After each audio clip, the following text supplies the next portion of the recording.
You saw the US has redeployed its newest aircraft carrier from the Persian Gulf to the Syrian coast. Washington's also urging American citizens to leave Syria immediately. Let's talk to Patrick Henningsen now. He's a political analyst from America's Infowar.com online magazine. Patrick, very good evening. Thanks for being with us. Does this look, from what you're seeing, from what you're gleaning here, like a build-up towards an intervention, do you think? I think what it looks like now is we're looking at the initial steps of a repeat of what we saw in Libya.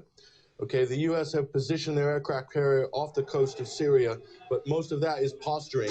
The U.S. cannot go in unilaterally in a military fashion, and because the other coalition of countries, or what I call the Axis power countries, which are the U.S., Britain, France, and Israel, are acting in consort and supplying the rebels in Syria, who aren't all from Syria, okay? The Free Syrian Army is just over the Syrian border in Turkey.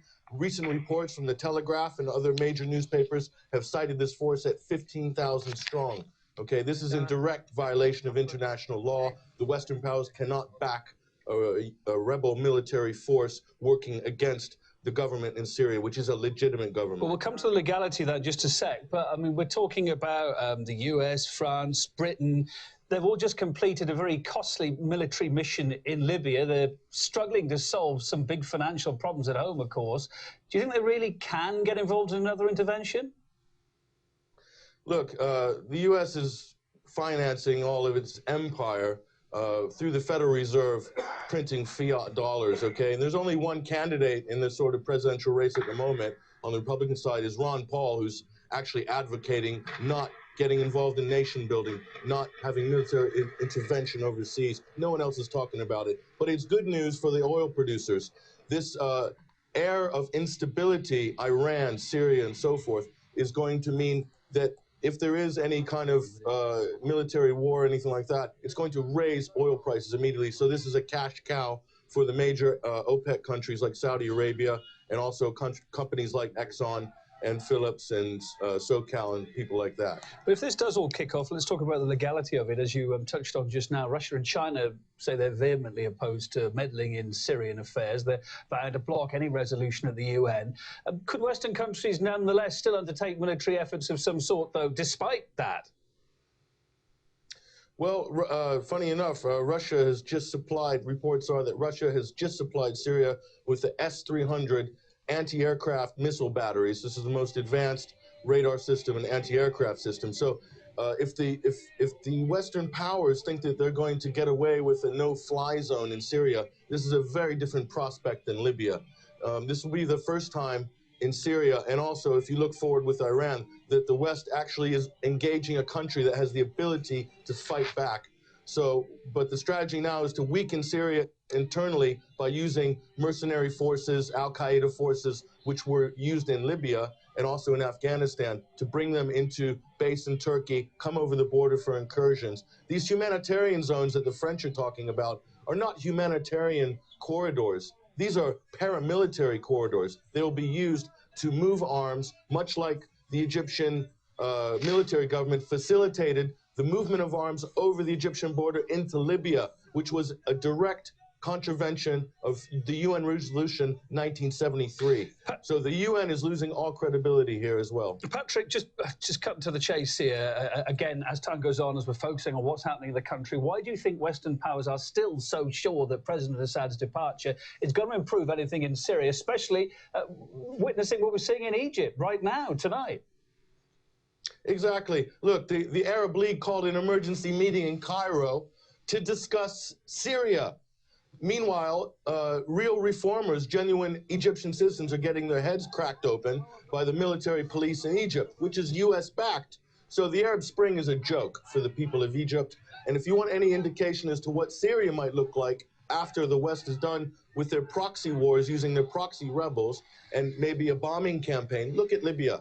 They're flying the Al-Qaeda flag over the government buildings in Benghazi, okay? But it is open for business as far as international corporations go. The agenda is to carve up what's left of these countries into privatized industrial corridors. They're carving up Libya. They want to carve up Syria. They also want to break what Russia and the former Soviet Union states are forming an economic bloc, a Eurasian Union. Most likely, Syria and Iran will be a crucial part of that economic bloc. This is also throwing a spanner into the plans that are coming out of Moscow. So this is a much wider. I think we're going to see a Cold War, a new Cold War emerge in the next 2 years.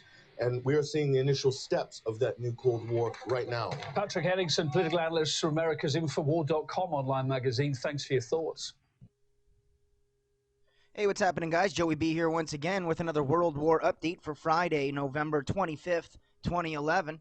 And this article here reads, Iran arrests 12 CIA agents amid reports of compromised U.S. ring. And it says, comment by top Iranian official comes as Intelligence Online says U.S. Congressman Mike Rogers arrives in Beirut to probe reported exposure of U.S. intel squad in Lebanon.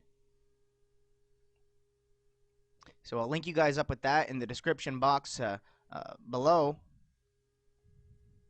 Okay, here we are over at globalresearch.ca, and the title of this article here says, Russia determined not to repeat Libyan scenario in Syria. And it goes on to say here, as the UN Security Council prepares to discuss a new resolution concerning Syria, Russia keeps trying to define its own tough stance on the issue. Prime Minister Vladimir Putin reaffirmed Friday that Russia opposes any military strike against Syria, and its position in the Security Council on the issue would be restrained and prudent. Foreign Minister Sergei Lavrov on Monday criticized Western calls for the Syrian opposition to refrain from dialogues with the government, describing the effort as political provocation. Local experts believe that Russia should now mend the shortcomings of its diplomacy in the Libyan crisis and try to avoid stepping twice into the same river. And it goes on extensively here, but it says, learning from the Libya lesson, Russian leadership attempts to distance itself from the Western position, partly because Moscow's neutrality in the early stage of the Libyan crisis has borne no fruits for Russia eventually. Gurin Gukayasen, a Mideast expert from the Russian Academy of Science, told Xinhua. And it says here, Irina Zvegelskaya, if I said that right, a professor at the Moscow-based Oriental Studies Institute, agreed that the Kremlin has learned from its unsuccessful diplomatic efforts during the similar crisis in Libya. Now Moscow would read the UN draft resolutions with double attention, Zvegelskaya said. Syria. U.S. deploys aircraft carrier and NATO prepares for war. This is the latest multi-purpose nuclear aircraft carrier. The George Bush of the U.S. Navy has been redeployed from the Persian Gulf to the Syrian shores. The ship is capable of carrying up to 70 aircraft, including 48 attack jets. The aircraft carrier is escorted by a group of vessels which contains a destroyer. In this connection, experts are giving both a pessimistic and comparatively moderate prospect of developments near the Syrian sea border. Maxim Minayev from the Russian Analytical Center of Political Situations says, this is a preparation for a military operation against Syria. These activities are reminiscent of a similar initiative when a group of NATO vessels were concentrated near Libya. Washington wants to collect a maximum dividend from the series of revolutions in the Middle East and North Africa. With this aim in mind, Washington is likely to start a military intervention even without UN sanctions. Now we are witnessing the first stage of a NATO naval contingent drawing up near the Syrian shorelines. And it goes on to talk more on that. I'll link you up to it. Is Britain plotting with Israel to attack Iran? Ex-ambassador exposes government cover-up.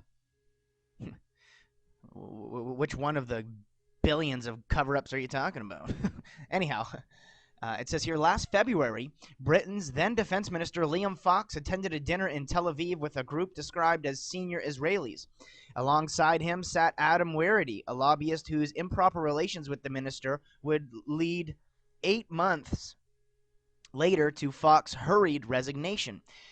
According to several reports in the British media, the Israelis in attendance at the dinner were representatives of the Mossad, Israeli spy agency, while Fox and Werrity were accompanied by Matthew Gould, Britain's ambassador to Israel. A former British diplomat has now claimed that the topic of discussion that evening was a secret plot to attack Iran. So I'll link you up with that. And I'll go ahead and shut it down with that said. And all the links will be in the description box below the video, my friends. Hope everyone has a great day and a great weekend. God bless.